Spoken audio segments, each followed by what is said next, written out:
So hello friends, welcome back to my channel Infopedia. आज मैं आप लोगों को एक नया टॉपिक के बारे में बताऊंगा।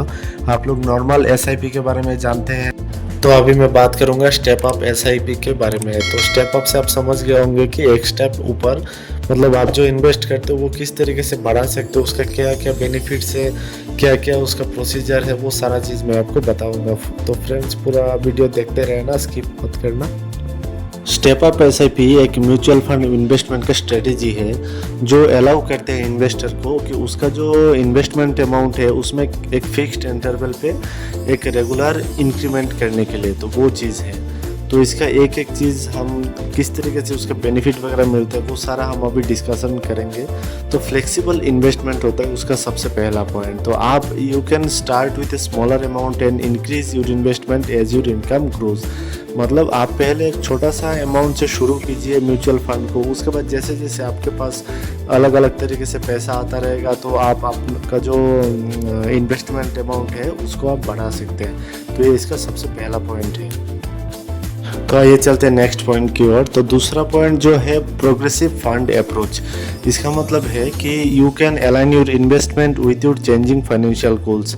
मतलब आपके पास जैसे जैसे पैसे आते रहते हैं या फिर आपके मान लो सैलरी इंक्रीज हो रहा है या फिर किसी तरह इनकम बढ़ रहा है, तो आपका फाइनेंशियल गोल भी चेंज होते रहते हैं। पहले मान लो आपको कोई बाइक लेना है, उसके बाद मान लो आपको कोई कार लेना है। इससे क्या होता है कि आपका जो फाइनेंशियल गोल है वो ऑटोमेटिक चेंज होता रहता है। फिर बच्चे का एजुकेशन मान लो आ गया, तो सब कुछ मिला कि आपका जैसे जैसे गोल शिफ्ट होता रहता है उस तरीके से आपका इनकम भी चेंज होता रहता है। तो सब कुछ देखने के बाद आप ये एक बेनिफिट होता है कि स्टेप अप एसआईपी का, कि उसको आप इस तरीके से यूज़ कर सकते हो। तो इसका थर्ड पॉइंट और भी खूबसूरत है, डिसिप्लिन्ड वेल्थ क्रिएशन। मतलब आप एक डिसिप्लिन वे पे वेल्थ को क्रिएट कर रहे हो। You can create wealth over time through a systematic and flexible investment plan. तो एक फ्लेक्सिबल हो जाता है, मतलब आपको जिस तरीके से जिस हिसाब से पैसा आता है उसी को आप यूटिलाइज करते हो। मान लो अभी आपके पास नहीं आ रहा है तो आप उस प्रीवियस जो आपका कंट्रीब्यूशन है वही सेम इस पे चला रहे हो, और आपके पास ज़्यादा पैसा आ रहा है तो आपको इसमें ज़्यादा लगा रहे हो। तो इससे क्या होता है कि आपके पास जो म्यूचुअल फंड की जो क्वांटिटी है वो बढ़ जाता है। तो उससे क्या होगा, मान लो उस समय जो नेट एसेट वैल्यू NAV जो होता है वो डाउन है, तो उससे आपको ज़्यादा क्वांटिटी मिलेगा। और अगर आपको मान लो उस टाइम पे आपके पास पैसा नहीं है तो इसको स्किप भी कर सकते हो। तो फ्रेंड्स, अभी आपने इसके बेनिफिट तो समझ लिया, अभी आपको जानना पड़ेगा कि क्या क्या चीज़ें कंसिडर करनी चाहिए जब आप स्टेप अप एसआईपी यूज़ करते हो। तो इसका क्या है कि the minimum interval for increasing your SIP instalment is 6 month. मतलब मान लो अभी एक बार आपने 1000 रुपये से इसको 10% इंक्रीमेंट करके ये 1100 कर दिया, 10% आपने इंक्रीमेंट कर दिया, तो आप जब नेक्स्ट 6 मंथ के बाद ही उसको फिर 1200 या फिर 1300 या फिर जो भी आपका मन करे उतना आप कर सकते हो। तो उसका एक इंटरवल पीरियड है जो है 6 मंथ। तो नेक्स्ट पॉइंट देखते हैं। नेक्स्ट पॉइंट है कि minimum investment amount for increasing your SIP instalment is ₹100। तो मिनिमम आप जो भी इंक्रीमेंट करोगे as an step up SIP, तो आपको मिनिमम ₹100 आपको इंक्रीमेंट करना ही पड़ेगा, इससे कम नहीं होगा। मान लो आपको ₹50 इंक्रीमेंट करना है तो वो नहीं होगा, आपको मिनिमम ₹100 करना ही पड़ेगा। तो ये सोच के आपको इसमें इन्वेस्ट करना पड़ेगा। 100 से ऊपर आप कितना भी मर्जी कर लो तो वो तो आपके ऊपर है, लेकिन आपको मिनिमम ₹100 करना ही पड़ेगा इंक्रीमेंट। इसमें आपको एक चीज़ और ध्यान देना पड़ेगा, ये जो स्टेप अप का जो परसेंटेज है इंक्रीमेंट का वो मल्टीपल टाइप है जो वेरी करता है स्कीम टू स्कीम के ऊपर। तो जो म्यूचुअल फंड का कंपनी है वो डिसाइड करता है कि इसमें कैसा होगा। और ये जो लास्ट पॉइंट है आपको तो जानना बहुत ज़रूरी है कि जो भी कुछ आपका इसमें ट्रिगर होगा, मान लो जितना रुपए काट रहा है, कितना पोर्टफोलियो में आपके आ रहे हैं, कितना NAV अलॉट हुआ है, कितना NAV में क्वांटिटी अलॉट हुआ है, सारा चीज़ आपको ईमेल के थ्रू मिलेगा।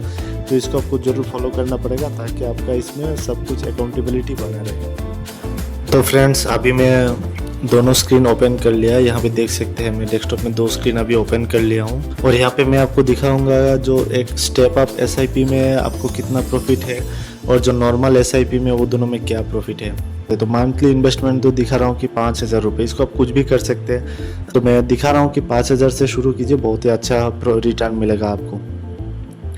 तो यहाँ पे देख सकते हैं कि 5,000 रुपये अगर देते हैं और एक्सपेक्टेड रिटर्न जो है मान लीजिए आप 12% ही देते हैं। नॉर्मली जो CAGR होता है वो 12 से 15, बहुत सारे कंपनी बहुत ज़्यादा भी देते हैं, लेकिन हम मिनिमम 12% यहाँ पे कैलकुलेट कर रहे हैं।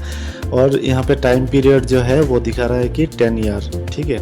तो हम कितना जमा करेंगे, 5,000 इंटू 12 ईयर्स मतलब 60,000, तो 60,000 रुपये पर साल, तो 10 साल में 6 लाख रुपए हम जमा करेंगे। और उस पर रिटर्न जो आ रहा है वो कितना बन रहा है 12% के हिसाब से 5.61, तो मतलब है कि 11,61,695 रुपये नॉर्मल SIP में आपका जमा होगा। और सेम चीज़ आप अगर हम इसको स्टेप अप SIP में चेक करेंगे तो कितना बन रहा है। मान लीजिए इसमें 5,000 रुपये आप मंथली जमा कर रहे हैं, इसमें एनुअल स्टेप अप जो है वो 10% है। तो इसका मतलब है जो पहला साल आप 5,000 रुपये जमा करोगे और 5,000 रुपये पर मंथ जमा करोगे, नेक्स्ट ईयर से ये हो जाएगा आपका 5,500, मतलब 5,000 का 10% जो है वो 500 है। तो 5,000 प्लस 500 मतलब 5,500 रुपीज़ आपको उस साल जमा होगा सेकेंड ईयर पे। तो सेकेंड ईयर पे भी ये चीज़ जमा होगा। ऐसा करके आपका जो वैल्यू जो 10 ईयर्स में कितना जमा होगा वो उसका कैलकुलेशन में दिखा देता हूँ। देख सकते हैं 9,56,245 रुपीज़ आप जमा करोगे। तो इसका कैलकुलेशन कैसे है, ये एक सिंपल प्रोसीजर है। मान लीजिए 5,000 फर्स्ट ईयर, उसका नेक्स्ट ईयर 5,500, उसका नेक्स्ट में 5,500 प्लस 550, तो इसी हिसाब से इसका चलता रहता है। तो आप ऐसे करके 9,56,000 रुपये जमा करेंगे। और इसमें जो रिटर्न आप देख सकते हैं उसमें 7,30,000 रुपये है। इसमें कितना बन रहा था, इसमें आपका 5,61,000 रुपये रिटर्न बन रहा था नॉर्मल SIP में, और इसमें 7,30,000। और इसमें आप जमा भी कर रहे हो ज़्यादा, क्योंकि आप स्टेप अप करके रखे हो तो 10% आपका ईयरली इसमें आप इंक्रीज़ हो रहा है, एनहांसमेंट करके आप इसको जमा कर रहे हो। तो उसका टोटल वैल्यू जो 16,87,163, मतलब ऑलमोस्ट 17 लाख रुपीज़ आप बस 12% के रिटर्न पे आप ये कर पा रहे हो। इसको 12 से अगर ज़्यादा कर देंगे, मान लीजिए इसको 12 से हम 15 करके देते हैं, तो 15 करके में देखिए अब इसमें 19 लगभग 20 लाख रुपए, तो 15 से मान लीजिए इसमें 20 कर देते हैं, 20% के CAGR पे 26 लाख रुपए। इसमें भी अगर 20 कर देते हैं बस 19 लाख रुपए इसमें हो रहा है। तो आपका कितना प्रॉफिट हो रहा है लॉन्ग टर्म पे। तो ये चीज़ इसमें फ़र्क पड़ता है कि नॉर्मल SIP और इसमें सिस्टमेटिक जो स्टेप अप SIP है, ये दोनों में कितना अंतर है। तो फ्रेंड्स, आई होप आपको स्टेप अप SIP के बारे में सब कुछ पता चल गया है, और आप इसको यूटिलाइज करना है कि नहीं वो आपकी मर्जी है। और आपको फाइनेंशियल एडवाइज़र को ज़रूर इससे बात कर लेना इसके बारे में, और उसके बाद ही डिसीजन लेना। Thank you friends for watching my video. और मेरा